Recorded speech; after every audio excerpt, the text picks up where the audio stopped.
Hi, my name is Madi, and I'm a Colorado knitter. This is a podcast all about knitting, yarn, making, all the things that I love. I wanted to thank all new viewers and old viewers and new subscribers and old subscribers. Thank you so much for watching my podcast and all your encouraging words. It's been really fun to talk all about the knitting and yarn. So thank you, and let me know if there's anything specific that you would like me to talk about or share. Okay, I'm going to start off. First of all, disclaimer, I keep glancing to the right because I have my notebook here. Today I feel a little tired, so we'll see how it goes. I'm going to start with what I'm wearing, and it was an FO. I pretty much busted through this when I knew the test knit was due last week. This is Karamelli by Vera Valimaki, and I love how it turned out. I'm not sure if standing up will help much, but it's somewhat cropped, but my jeans are not too high. I have finished. I will post finished pictures on Instagram at Colorado Knitter. I have a few up there holding the yarn because I was not quite done with the ribbing, and I do have a picture of the back, which I love the angles and the lines in the back. Vera the designer used 4 colors in her sweater, and it's written for 4 colors. I used 3, and I had no issue until I got under the arm where it was too, the armhole was too short. So all I did was add 1 extra row. I think it was of gray. And it worked out perfectly. I added 1 extra on the front piece and the back piece to compensate for my 3-row or 3-color modification for this sweater. The colors I have are, I did bring them for you this week. And let's see. I'm pretending to be organized, but I'm not sure. I had considered podcasting tomorrow, but I had a little window today, so I thought I'd jump on and try it today. So I used for this sweater, Corrie worsted, and that's from Bien Aimee. And this color is French gray. Then I have Hagalia. I'm not sure how you pronounce that.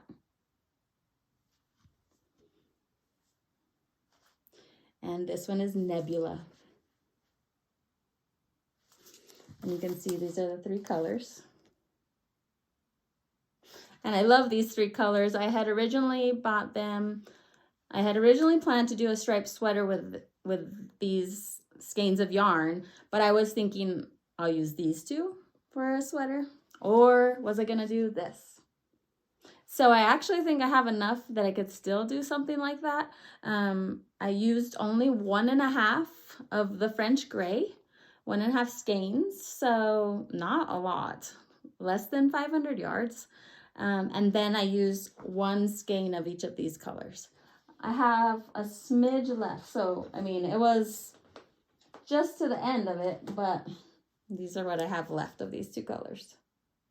So it's pretty good, but I really enjoy this yarn. I can feel it's woolly. It certainly blooms when I washed it. I did it bracelet length, which I kind of like because I always am pushing up my sleeves to do the dishes or clean or anything. So it's nice to have it bracelet length and not in the way ever. But you certainly can modify the length of the sleeves or the length of the body. It's not too deep in the armhole where it's very comfortable, and I could put a coat on, no problem there. Let's see, what was interesting for this body shape for me compared to other sweaters that I've done that are boxy or similar in the drop shoulder is that it actually has decreases in the body. I don't think again that you can tell, but about every I don't remember exactly the interval, but it decreases right along here, and the decreases were set about 6 stitches from the center on each side of the center marker, and that actually brought it in nicely where I feel like it just stays place. It stays in place and it's not too bell shape at the bottom, but it's very comfy, like a good old sweatshirt that you have. I did do a sewn bind off. I can't tell you for sure if it's interchangeable calling it a Italian tubular bind off or a sewn bind off. I tend to call it a sewn bind off because I actually always skip the tubular extra rows to create that bind off in 1x1 ribbing. It creates a beautiful edge. Let's see if it shows anything special. I have another sweater that'll show it, and it shows a little bit better. But I love, it takes a minute, takes some time, but I really think that the final product on a sewn bind off or Italian tubular bind off without the extra tubular rows is very nice and pretty quick. Again, it's specifically for a 1x1, but you can change your stitches around if you have a different edging. Let's see, what else do I have for this one? Oh, I did want to kind of mention how I use a Barber cord. And I'm pretty sure I saw this on another podcast, possibly the Grocery Girls, but instead of using the Barber cord to weave it through all the live stitches and then remove your needle, I actually had been, this is a tiny needle, but it's just what's here. I had just put it on here to kind of hold my stitches so they wouldn't fall off while I was working the sleeves. So it was just sitting here, the live stitches are here, and then some would kind of float over and then float over here. And then what I realized is I could just try it on, because at that time it was big enough of a cord and a Barber cord that I could slip it on and see how I liked my sleeve length. And it actually worked nicely. And then I only had a few stitches to kind of put back on the needle and remove my Barber cord when I wanted to do the body. Hopefully that makes sense. The other thing, oh, this would help maybe be easier to show you if it was not on. So in the instructions for this pattern, I believe the reason for this was in some of the sweaters by test knitters or preview knitters and by Vera, the color right before the ribbed cuff or the ribbed hem might not be the main cuff color. So she has you knit one row even in the smaller needle that you used for the cuff. And I did not do that for the cuffs. So, because I didn't feel like, well, I didn't need to. I have French gray right here and my cuff is French gray. So, I'm not sure if you can see, but you can see that the first row of stitches on my ribbing are actually a little bit bigger. So then on the hem, I decided, well, is that a sneaky trick I didn't even think about? Is that first row before your ribbing should be maybe in a smaller needle. And I do feel like it helped a tiny bit. I'm not sure again if you can tell. So this row. So in this case, I used the smaller needle for the row right before I started the ribbing. And I think it does make a little bit of a difference. Maybe I could show that sometime without wearing the sweater. But I will probably do that from now on. Just kind of makes that first row of ribbing a little cleaner in my mind. I definitely feel the energy being low, so I apologize. Maybe I should make a cup of coffee. My next FO is no longer behind me, and it is the quilt. I finished the baby quilt, which is quite large. I'll post it on Instagram, Colorado Knitter, and because it's big, but it came out so good.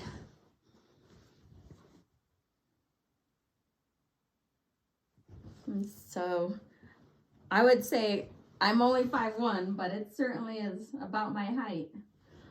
If I keep standing, I don't know if I'm going to end up moving my chair weird. And I just did a plain backing. And I was going to use flannel because I do like flannel for the back. However, like our household, it's going to a household with hairy dogs. So I thought the flannel would be too sticky of a fabric to kind of hold all that dog hair. So hopefully this will work out great. I did use, do I have the book near me? I don't think I have the book near me, but I will be sure to link it below. I used a book that talks about quilting as you go, and quilting as you go in this case, there's a few YouTube videos on it as well, because I considered doing it a little different. But this one I did by making each square and actually quilting it to the backing fabric. I take that back. Quilting that to, let me think, batting, to the batting fabric. So usually you have the quilt top, a batting, and then the back. And oftentimes you make the top square, and then you have one big piece of batting and one piece of backing. Well, in this case, the batting was already connected to each quilt square. And so it made it really easy to work with, in the sense that I would then connect all the squares. So I did end up making a whole front panel that had just the quilt block and the batting. And I would say that still connecting the backing for me is a challenge to get it to not wrinkle. But it was much easier than if I had to do the backing and all the quilting and all the sandwiching without already having the front panel quilted. So you can see I only did, if you can see the stitching, I've only done a little bit of stitching for the backing because it's not as necessary since the front is already quilted. The book is excellent, and again, I'll link it below. I did speak of it and show it, I believe, in the very first podcast. But I would recommend this technique. I've seen other techniques on YouTube where they make the entire sandwich as a block. So it would be your front quilt block piecing, then your batting, and then your back, all quilted together, and then you connect all those squares. I feel like the seaming would be super thick, like you would feel it just here at every intersection. This one, you still have a seam between each block before the back, but the way that you press it and steam it open and then trim kind of those corner edges makes it a very nice transition. Like this does not, at that corner, does not feel bad at all. So I'm really happy with it. I can't wait to send it off. Hopefully they'll love it, abuse it, picnic on it, make forts with it, and use it to its fullest. But that's the best way to use a quilt. So that's done. I actually feel like I did pull the book out because I had the fabric for you. Yep, I did. Here it is. So the fabric I use is a layer cake called Pips, and the designer's Angela Hoey. I'm sure that's not exactly correct. It's a Moda fabric, and I actually bought this layer cake from Poshmark. I looked it up on Poshmark, and they were selling some of their stash. And this is the book, Quilt As You Go. And I did get the book from Amazon. The binding, I actually can no longer find this maker. So if you guys know of a binding store, either on Etsy or someone has make their binding online, let me know, because this, I'm positive it was called Sew Biased, like S-E-W biased. But it comes already ready to rock. Like it's folded, it's cut, it's perfectly stripped. I love it because by that time, I'm sort of ready to be done with the project. And having the bias tape or the binding tape done already is pretty awesome. So I just had to sew it on. But let me get this off of my lap because it's kind of warm today. And then I'll look at my notes. So that's 2 FOs. This is a funny FO. Let's see if I can find it. There it is. So I have a friend who has knit one beanie. She is very interested in knitting and has a lot of love for making and slow fashion. And she's a teacher, and she's a teacher at a school that's so cool here, and it's all creating naturalists, and they are students, all one grade, and they learn by the outdoors. And so that's where she teaches. But she sent me a picture. She was in a school meeting, and she sent me a picture of a mini tiny sock. And she said, oh, her friend just showed up with a bag full of these emotional support socks. And so she asked me to try it and see if I liked making it. And I said, oh, my oldest son would love one, because she actually was fidgeting and just sort of messing around with the sock during the whole meeting. And she said, this is perfect. And so she kind of thought it would be nice to have for students to kind of fidget, but it's quiet. And just thought it was a great idea. So she sent me the pattern, and it was from Summer Lee Knits. And so it is the tiny sock pattern. So look at how tiny. I mean, it's not to be for a baby. It's purely tiny sock for decorative purposes. Oh, it's funny. Look at how cute. Oops, that's not helpful. I'll do it this way. It's pretty cute. It's definitely fidgety because it's tiny. You knit in this one, you knit the whole tube, you know, from cuff down to toe, and then it's an afterthought heel. But it was really fun. I used some of the yarn that I had left over from my test knit sock, and it was just lying right here, so I grabbed it and I did it. And I'll show you the pattern. It is a free pattern. Let's see.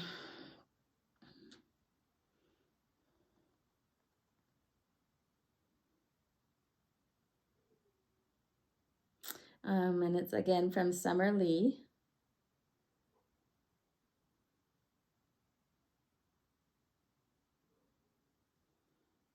And it's free, just a free, oh, it says it's not a mini sock. It's called Tiny Tree Socks.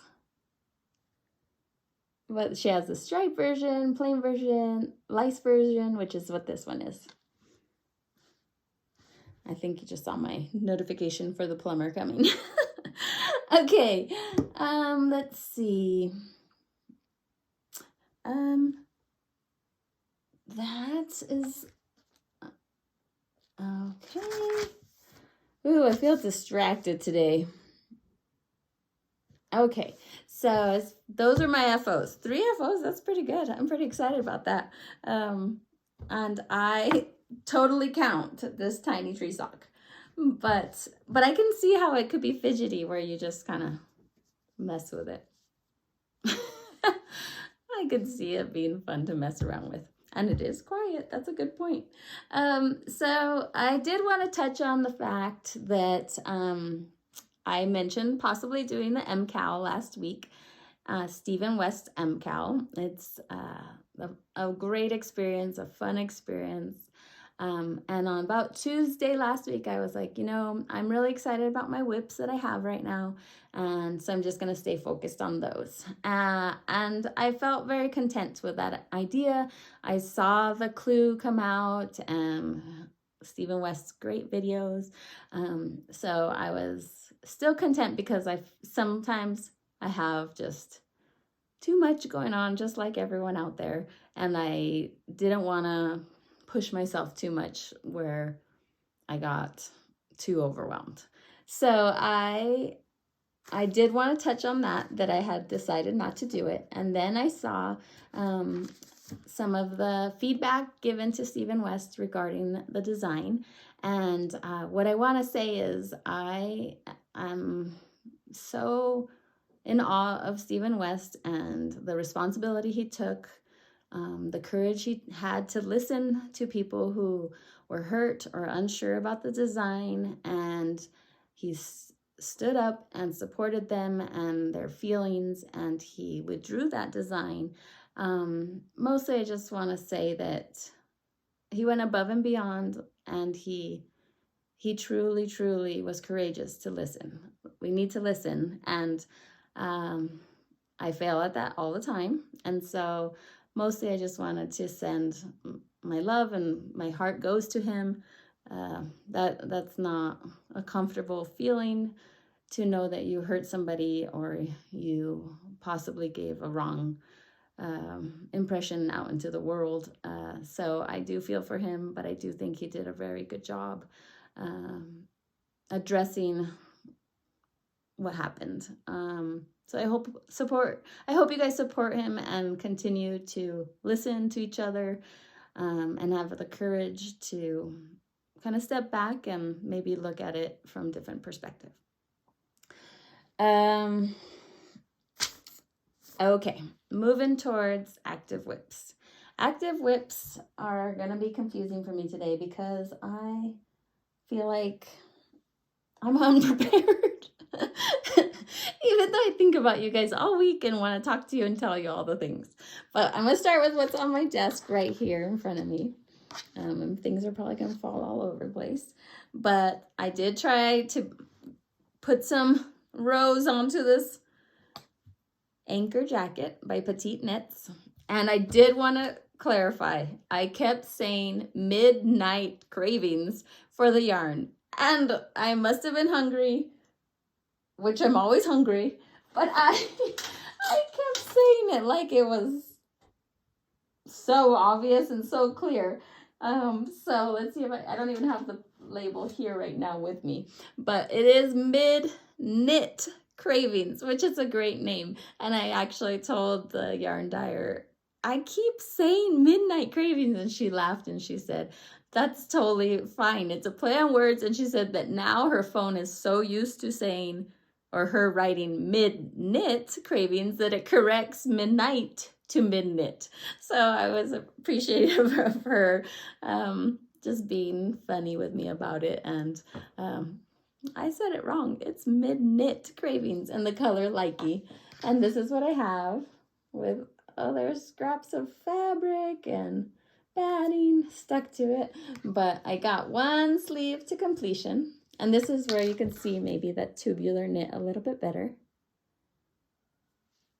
Tubular cast off, bind off.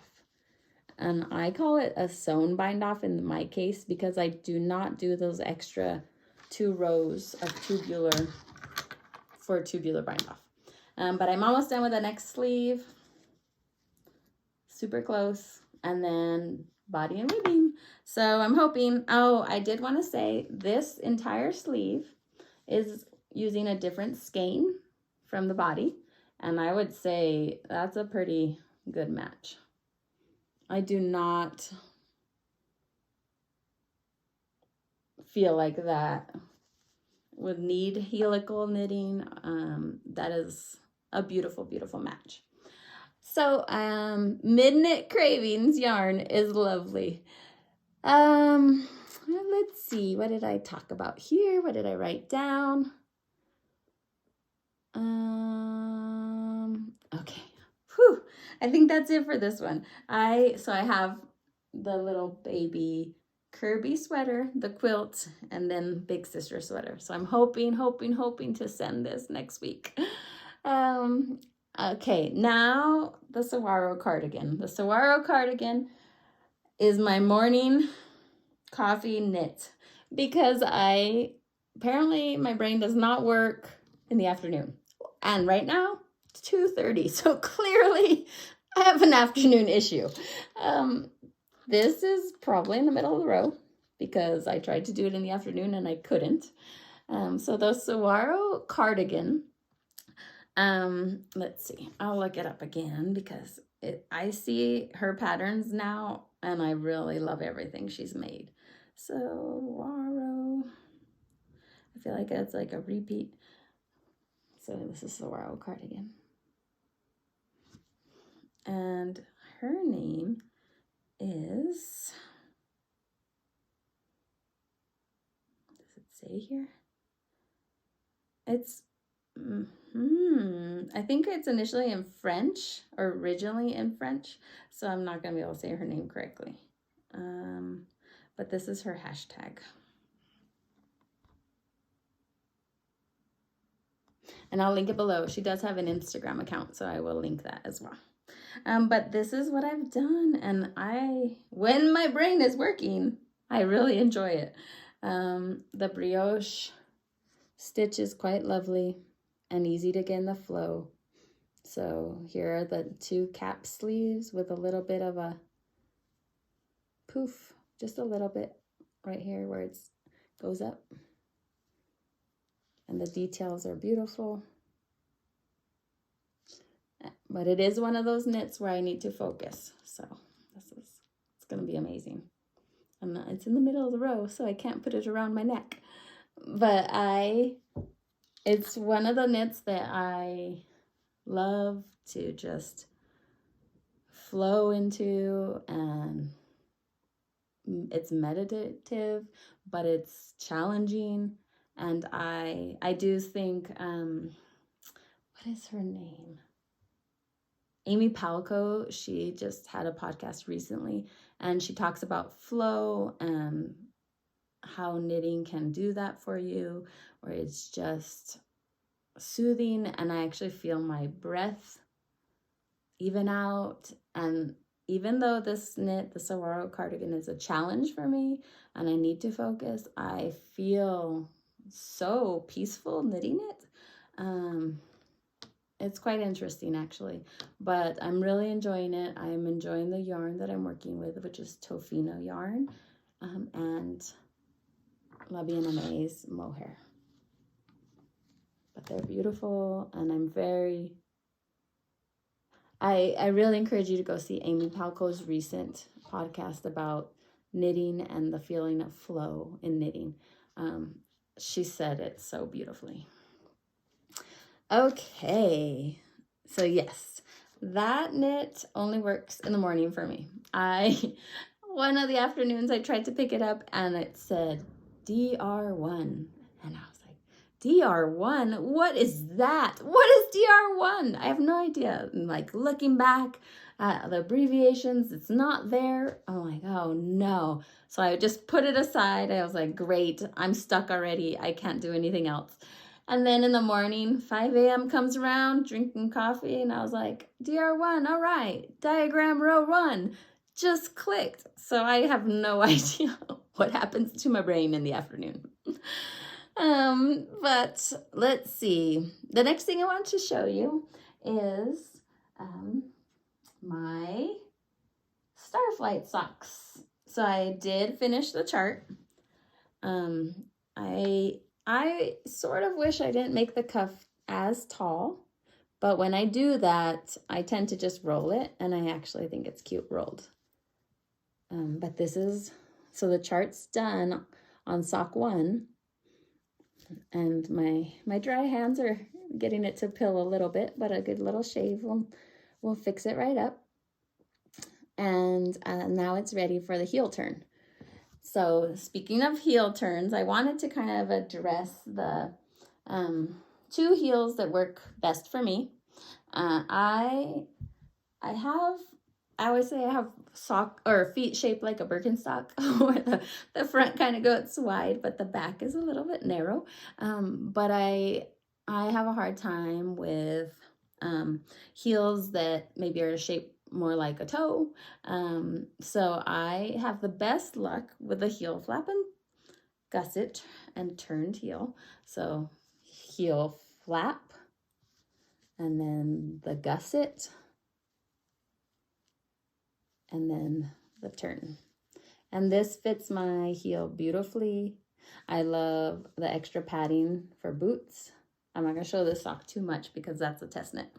And then the other one that works really well for me is Earth Tones Girl has a podcast on YouTube and phenomenal patterns and instructions, but her shadow wrap heel works really well for my heel shape as well. And the beauty of a shadow wrap is both sides of the wrap are almost identical. but this shape works well for me too. And I just think it makes a big enough cuff for the back of my heel. So those are my two favorite heels. Certainly haven't explored all of the heels out there. The shadow wrap is certainly much faster, so I tend to do those with any self-striping yarn because I have a little more control on the stripes versus the heel cuff. But I do like the heel flap. It's nice and cushioned. So it just depends on the day. And speaking of like counting and all my whips and the anchor cardigan or anchor jacket and my heels, that watch app, I wanted to give you an update. I love it. It is working really well for me. So right now I have the Saro cardigan on there.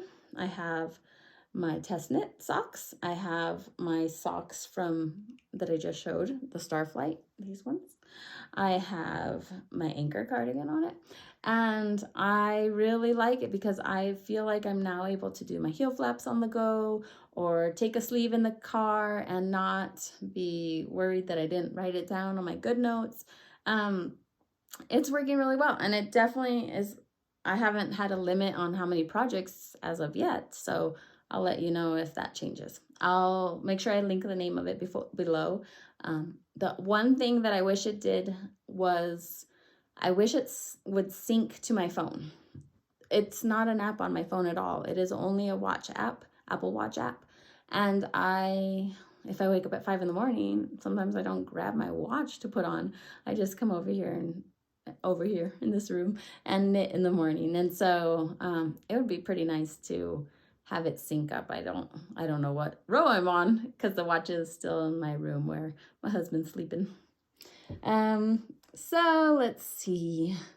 Just to give you a kind of an idea for what I like best for my sock knitting is I actually love the cuff to be in a 2x2 ribbing. So these are both 2x2. This one is 1x1, and I think if I did it again, I would have changed to 2x2. I cast on using a German twisted cast on because it makes the cuff nice and stretchy, but it doesn't flare. It just stays nice and tight on the top, but stretchy. I don't like it when it kind of flares out at the top when it's not being worn.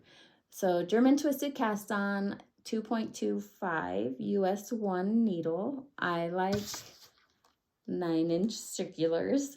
I like 9-inch circulars, but I cannot do a heel flap, turn and gusset and turn with the 9-inch. So I need to use, I do magic loop. So I kind of hold the extra stitches still on my 9-inch, and then I use my long circular for the gusset and the heel. I am very distracted, so I'm so sorry. I may just redo this again. Let's see. The benefit of the shadow wrap heel is I notice I can do it with my 9-inch circulars. So if I'm traveling and I decide to take one project, which is very rare, I will do a shadow wrap heel because I don't need anything extra. Let's see. Okay, this is the fun part because I have one acquisition to show you, and I kind of wanted to go over it with you a little bit. So I showed you guys this a while back.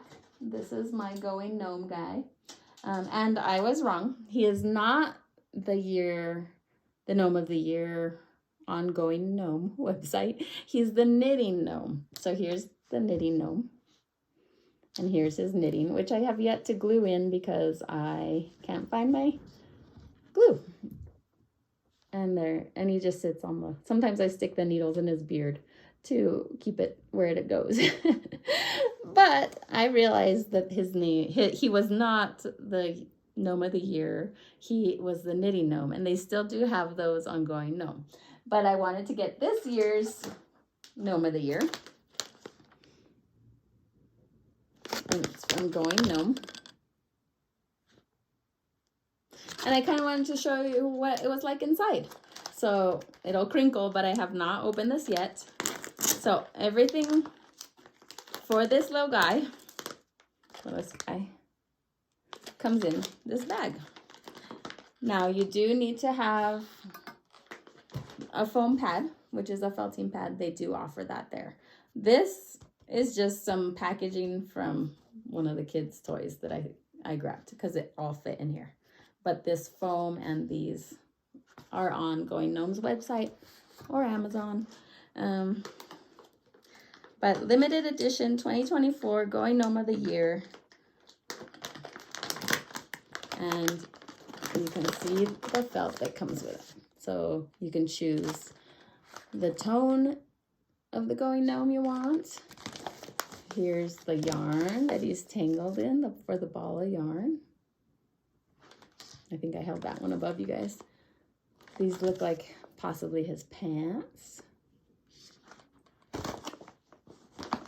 And his hat.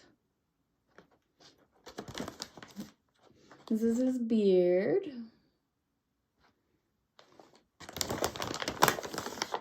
And this, I believe, is for his inner body. So the interesting part, here's another sweater color for him. He's the same. So you get all of this to make somebody like this. And I didn't realize, but this inner part is mostly the body part. So you cover it with the different colors after you kind of have his big structure done. I feel like I keep holding all the things off the camera today. Okay, so I wanted to share Going Gnome with you guys, and I am excited to get that one before 2024 starts. So we'll see how that goes. Big plans for this lady. I have a few patterns that have caught my eye, which is a normal occurrence. But the two main ones that I wanted to talk about today are on my favorites recently.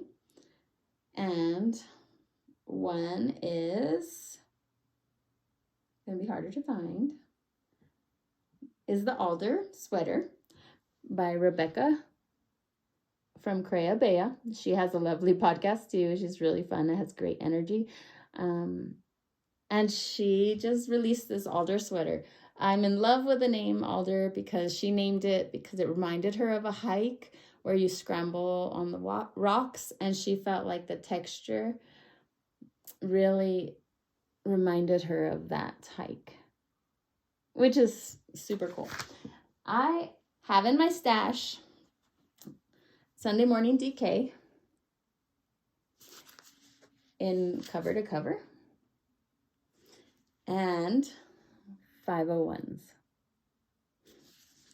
So I thought just being two colors that were sort of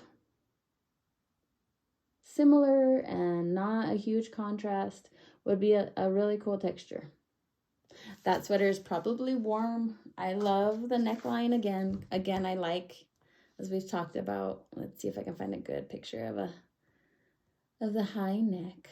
Yeah, here's one. And I do best with raglan. Anytime I do something that's more of a yoke, I really have a problem with it moving, or it will move up and then like sit like that. Like that. That's not comfy for me at all. So, and the other sweater that I wanted to show you, so I will probably swatch for that, knowing me, I will probably swatch, is Niji sweater. And I saw this a while ago, but I keep going back, and I'm sure it caught my attention because of the glorious red color. And the other thing that's really cool about this one is this neck. Check out the neck. I always pull my hair back. I have a really hard time leaving it down. I don't feel comfortable, or I mess with it, or I don't like how it looks. So I always will pull it back. So I love that little detail on the neckline. And then it also has this split hem in the back. But I have this gorgeous, gorgeous red. It's so pretty. I love this yarn, Gilead. I'm not sure the pronunciation, but I've used it before, and this is the color. But this red is stunning. And this would be quick, I think. I see some test or sample knitters or preview knitters. I never know what to call them because the tests they're very well written already. So I feel like it's a preview knit. They use about a size 9 or 10 needles. So I think it would be really fast, but it's beautiful. Beautiful, beautiful, beautiful. I forgot to mention the Going Gnomes Rhinebeck gnome is this little guy. So he's a little guy felting, which is pretty cute. Okay, you guys. I feel like I'm rushing through, but since I did this in the afternoon, I do need to go pick up one of the boys. I will peek at my notes. Oh, I did just finish the book, Lessons in Chemistry, that I was listening to on Audible. Good. It was so good. Really, really good. And then as I was finishing it, I saw that it's going to be on Apple TV as a show. It's going to be great. I'm really excited to watch that. It was a great listen. One of my favorite parts was actually hearing the interview at the end with the author.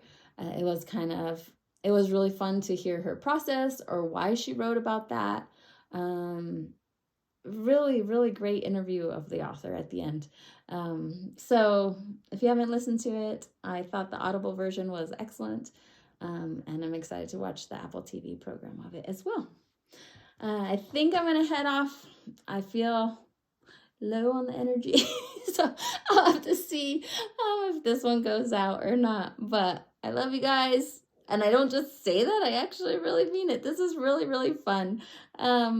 I really appreciate you all, and thanks for making me feel so welcome. I hope you feel welcome as well.